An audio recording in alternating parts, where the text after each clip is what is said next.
नमस्कार दोस्तों, स्वागत है आपका आज की दहशत रविवार यानी कि डर में। दोस्तों, आज की कहानी जिन्होंने हमको भेजी है वो असम के बरपेटा जिले के रहने वाले हैं। वो नहीं चाहते हम आपको उनका नाम बताएं क्योंकि वो अपने ज़िले के पुलिस स्टेशन में एक बहुत प्रसिद्ध सब इंस्पेक्टर रह चुके हैं। दोस्तों, कहानी शुरू करने से पहले please plug in your headphones and let's start the stories which are unknown.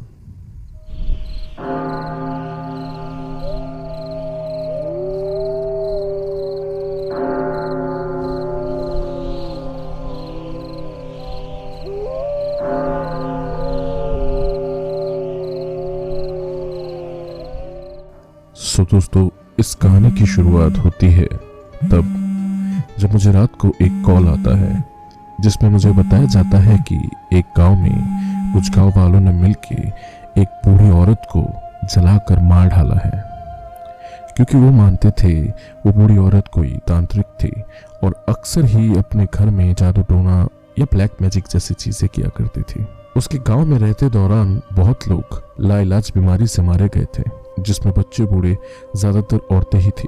गांव वालों को जब लगा कि इतने सारे लोगों की अचानक हुई मौत का कारण शायद किसी तरह से वो बूढ़ी औरत हो सकती है तो सब ने मिलके उसके छोटे से घर में आग लगा दी। जब वो बूढ़ी औरत आग के डर से बाहर निकली तो गांव वालों ने मिलके उसे एक पेड़ से बांध कर जला दिया।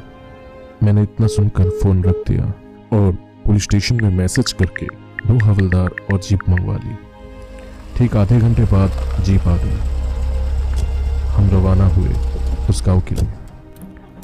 रास्ते पर जीप ड्राइवर बता रहा था हमको कि किस तरह असम के गांव में ऐसा अक्सर ही होता रहता है। गांव के लोग बहुत भोले वाले होते हैं। वो अक्सर ही ऐसी मन घड़त बातों पे विश्वास करके ऐसे फैसले ले लेते हैं जिनका हिसाब उनको बहुत मुश्किल से चुकाना पड़ता है। अभी इस गांव की घटना को ही ले लीजिए। उन्हें पता भी नहीं होता कि वो एक जुर्म करके बैठे हैं। सब अपने घर में जुर्म को अंजाम देकर चैन से सो रहे होंगे। उन्हें लग रहा होगा कि अभी गांव की सभी समस्या खत्म हो गई होगी, पर उनकी असली मुसीबत तो शुरू होगी हमारे वहां पहुंचने के बाद। हम सब ने हंस के ड्राइवर की बात पर हामी भरी।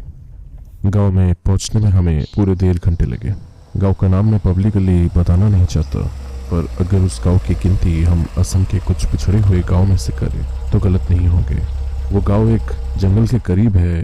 गांव में घुसने से पहले एक कच्चा रास्ता आता है। आसपास छोटे छोटे दुकान हैं, चाय या फिर सब्जी के। हमको दुकान के सामने एक आदमी दिखा। हमने उससे पूछा कि गांव में क्या हुआ है, कुछ पता है? उसने घबरा कर कहा, साहब जो कुछ भी हुआ है उसमें मैं शामिल नहीं हूँ। बुढ़िया को गोगोई बाबू के घर के लोगों ने मारा है और उनके साथ कुछ गाँव वाले भी थे। किसी हवलदार ने पीछे से कहा, चलिए सर, केस सॉल्व हो गया। मैंने उस आदमी से पूछा कि बुढ़िया का घर किस तरफ है। उसने हाथ के इशारे से समझा दिया हमको कैसे जाना है और ये भी बताया कि इसके आगे गाड़ी नहीं जाएगी। बारिश में रास्ते पर पानी भर गया है, गाड़ी फंस सकती है। मैं कांस्टेबल और ड्राइवर को लेके पैदल ही आगे बढ़ा।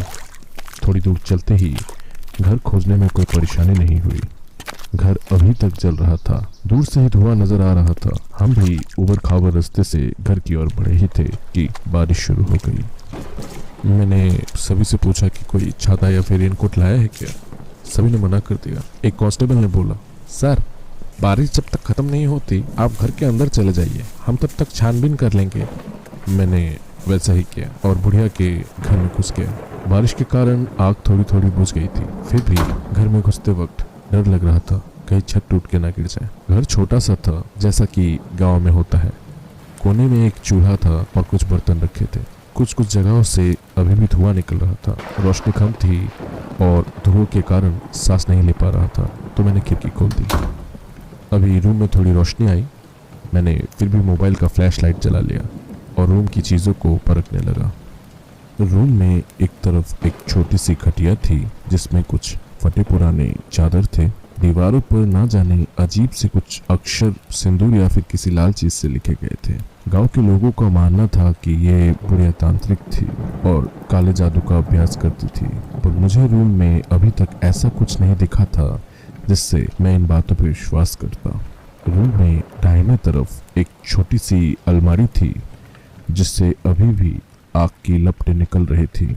मैंने पहले उस अलमारी को एक चादर से ढक दिया और उसके बाद धीरे से अलमारी के दरवाजे को खोला।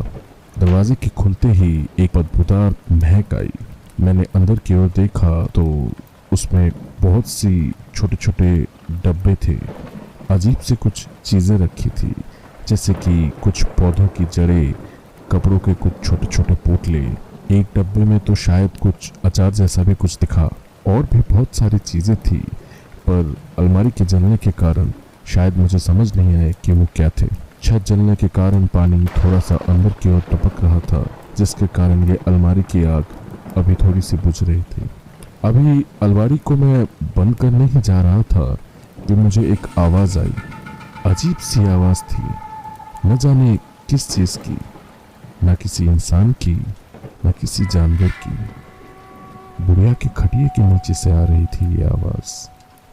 मैंने झुक कर देखा तो मुझे एक बक्सा जैसा कुछ खटिए के नीचे दिखा। मैं खटिए की ओर बढ़ा और थोड़ा नीचे झुक के मैंने बक्से को खटिए के नीचे से खींच कर निकाला। बक्से को खोलते ही ढेर सारे कपड़ों के बीच मैंने एक लकड़ी का टुकड़ा देखा। मुझे ये कोई मामूली लकड़ी नहीं लगी। लकड़ी के टुकड़े में छोटे छोटे गोल गोल खांचे बने थे। अंधेरे में मुझे कुछ ठीक से दिखा नहीं, क्योंकि मोबाइल को मैंने जेब में रख लिया था। बक्से को नीचे से निकालते वक्त मैंने मोबाइल को अभी जेब से निकाल कर फ्लैशलाइट जलाया ही था कि एक कांस्टेबल ने आके कहा, सर, बुढ़िया की लाश मिल गई है। मैंने जल्दबाजी में अपने दाएं हाथ को पीछे कर लिया, जिसमें मैंने उस लकड़ी के टुकड़े को पकड़ रखा था। मैंने उससे कहा, तुम चलो, मैं आता हूँ।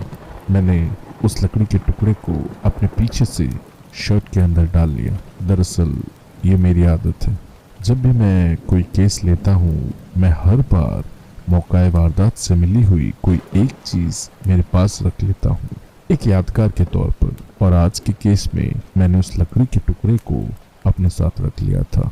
मैं कांस्टेबल के साथ बाहर निकला। बरसात अभी थोड़ी कम हो रखी थी। कीचड़ भरे रास्ते से हम घर के पीछे जंगल में गए। मुझे दूर से ही बुढ़िया की लाश दिखती है। आसपास हमारा ड्राइवर और कांस्टेबल खड़े थे और गांव का एक आदमी भी था। मैं लाश के सामने जाने से पहले दूर से ही उस आदमी से पूछता हूँ कि तुम कौन हो। उसने बताया उसका नाम ज्योतिष है। उसी ने पुलिस को खबर दी थी। मैंने एक कांस्टेबल से कहा कि उसका बयान लिख ले और दूसरे कांस्टेबल से पूछा लाश के बारे में। उसने बताया कि लाश पूरी तरह से जल चुकी है। गांव वालों ने पूरी कोशिश की है अपना हिसाब निकालने की। कांस्टेबल ने पूछा, कौन सा केस लगाएगा सर इस पे? मॉब लिंचिंग का लगा दे। मैंने बोला, हाँ वो तो लगेगा ही, पर उससे पहले पता लगाओ कि ये बुढ़िया कौन थी, कहाँ की थी, उसके घर की सभी चीज़ों को जांच करो और उस गोगोई बाबू को बुलाओ जिसके बारे में उस दुकान वाले आदमी ने बोला था। दोपहर तक हर चीज़ों की जांच हो गई। गोगोई बाबू को भी बुलाया गया। उससे पूछताछ करके खास उतना फायदा नहीं हुआ। सबका एक ही कहना था कि बुढ़िया काला जादू करती थी और इस बुढ़िया के कारण बहुत से गांव वालों ने जान गंवाई थी। इसीलिए उन्होंने बुढ़िया को मार डाला। उन्होंने और एक बात बताई जो मुझे बहुत अजीब लगी थी उस वक्त। सबने एक ही बात पर जोर दिया कि हर पूर्णिमा की रात को बुढ़िया की कुटिया से अजीब सी एक आवाज आती थी। वो आवाज ऐसी थी कि समझा नहीं सकते और सब लोग उस आवाज को सुन भी नहीं सकते थे। कहते हैं जिनको भी वो आवाज सुनाई देती थी वो पागलों जैसी हरकतें करते थे। हमेशा जंगल की ओर दूर इशारा करके बोलते थे कि वो बुला रही है। आवाज के सुनने के 4-5 दिनों के बाद ही उनकी मौत हो जाती थी, क्योंकि वे लोग मरने से पहले जंगल की ओर इशारा करते थे और जंगल में सिर्फ वो बुढ़िया ही रहती थी। इसी तरह लोगों को विश्वास होने लगा कि इन सभी मौतों का कारण बुढ़िया थी। अभी कुछ महीने तो ऐसे भी थे कि किसी के पेड़ के गिरने से मौत हो तो सब बुढ़िया को ही जिम्मेदार माना करते थे। इसीलिए सब लोगों ने मिलकर बुढ़िया के घर को जला दिया और उसके साथ बुढ़िया को भी जला दिया। मुझे तब ये बातें अंधविश्वास और गांव के लोगों की अनपढ़ता से ज्यादा और कुछ नहीं लगी।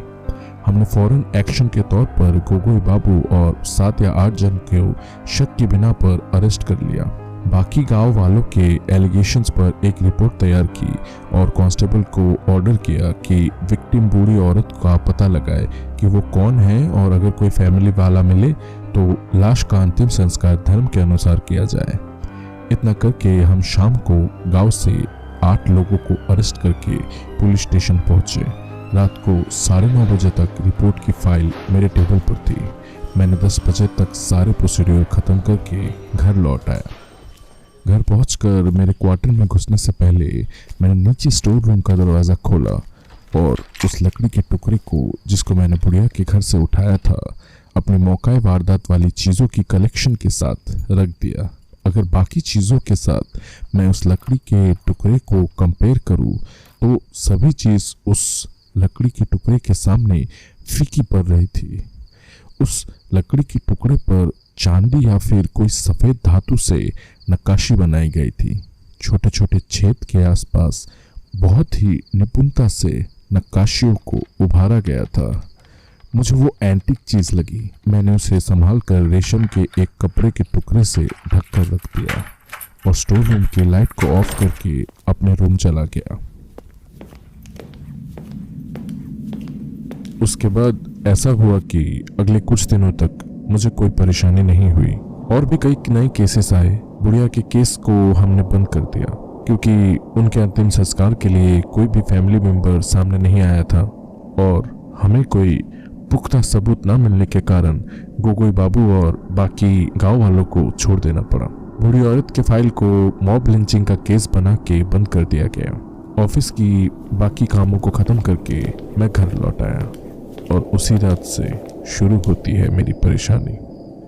मैं नॉर्मली हर रात को काम के प्रेशर से थक हार के 10 बजे तक सो जाता हूँ। मेरी पत्नी मेरे साथ रहती थी पर उस रात मैं अकेला था। मैं दरअसल बहुत जल्द पापा बनने वाला था और मेरी बीवी मायके गई हुई थी। मैं रात को जल्दी सो गया और गहरी नींद में ही था कि अचानक मेरी नींद टूट गई। बाहर से पता नहीं किस चीज़ की आवाज़ आ रही थी। सुरीली आवाज़, पर खून को जमा देने वाली भयंकर आवाज़ थी वो। मुझे लगा इतनी रात को कोई क्या बजा रहा है।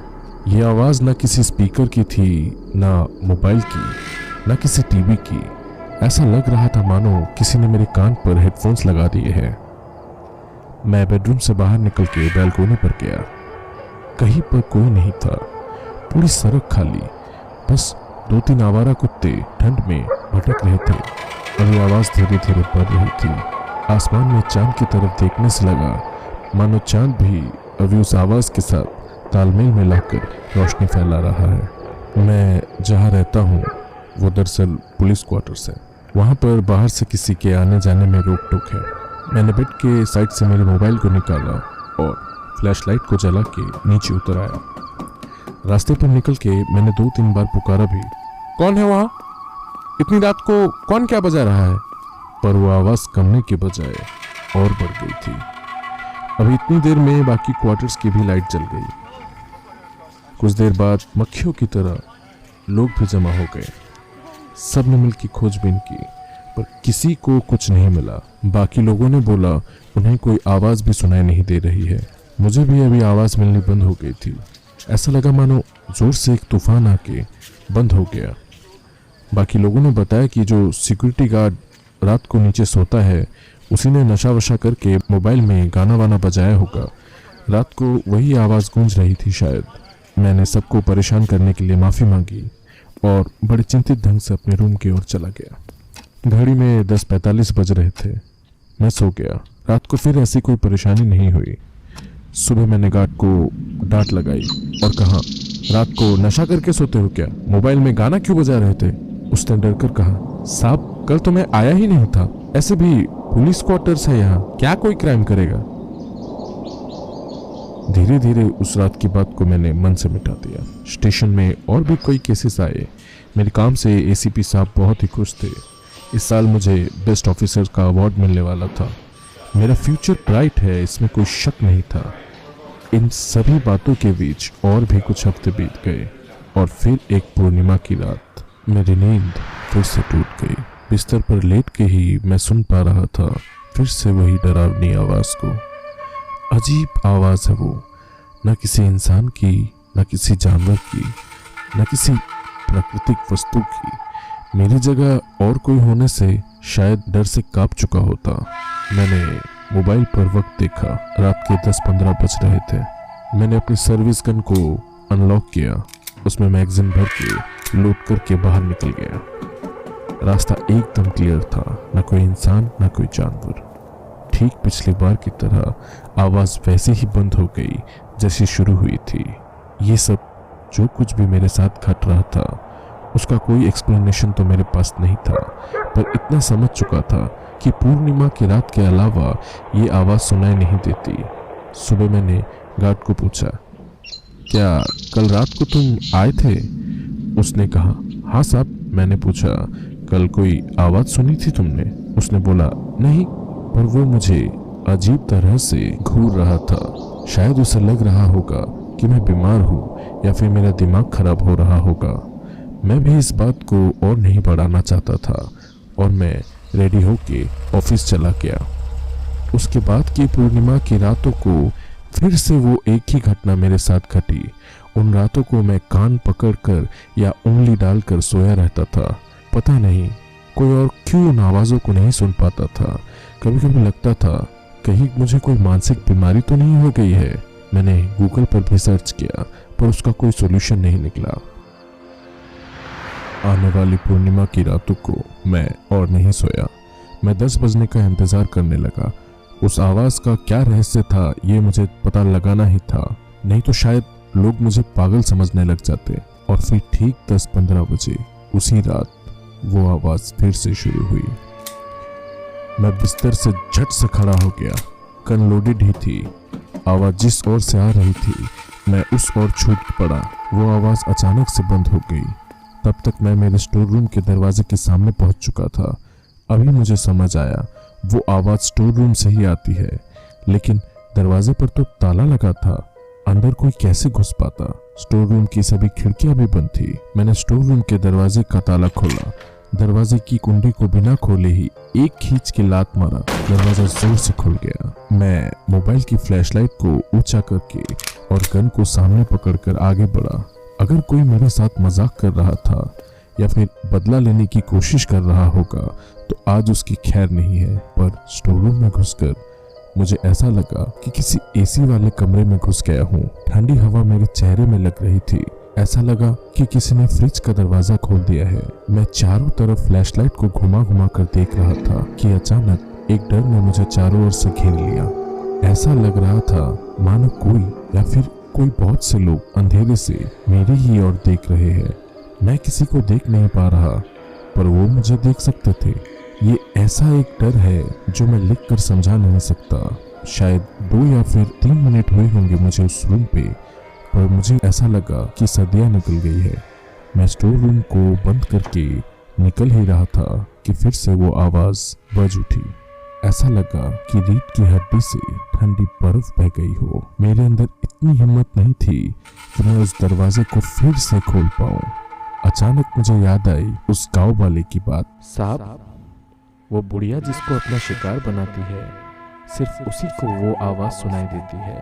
वो पागलों जैसी हरकत करते हैं। साहब, वो आवाज़ ऐसी है कि समझा नहीं सकते। मुझे तभी समझ में आई वो बात। बुढ़िया से एक ही चीज रिलेटेड थी जो अभी उस स्टोर रूम में मौजूद थी।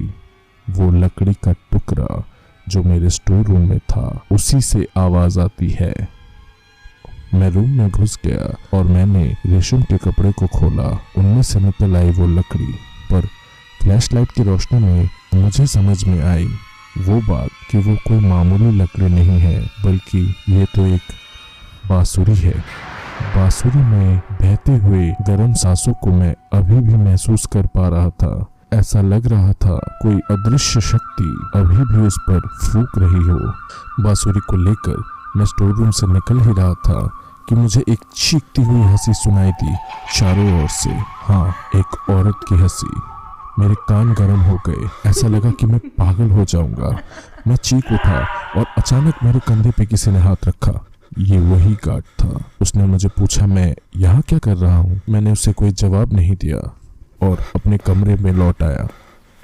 सुबह मैं उसी गांव के लिए रवाना होता हूँ। मुझे लगा कि अगर मैं उस बांसुरी को उसी घर में लौटा आऊं तो मेरी सारी समस्या खत्म हो जाएगी। मैं गांव पहुंचा और गांव के लोगों ने मुझे घेर लिया। मैंने उन्हें सारी बातें बताई। उनकी घूरती हुई आंखें मुझे बता रही थी कि मुझे उस बांसुरी को नहीं छोड़ना चाहिए था। गांव के सभी लोग मुझे वहां के पुजारी के पास ले गए। पुजारी ने मुझे बताया कि मुझे उस बांसुरी को उस बूढ़ी औरत की लाश के साथ ही दफना देना चाहिए था, पर मैंने उन्हें बताया कि एक्चुअली हम उनका अंतिम संस्कार कर चुके हैं।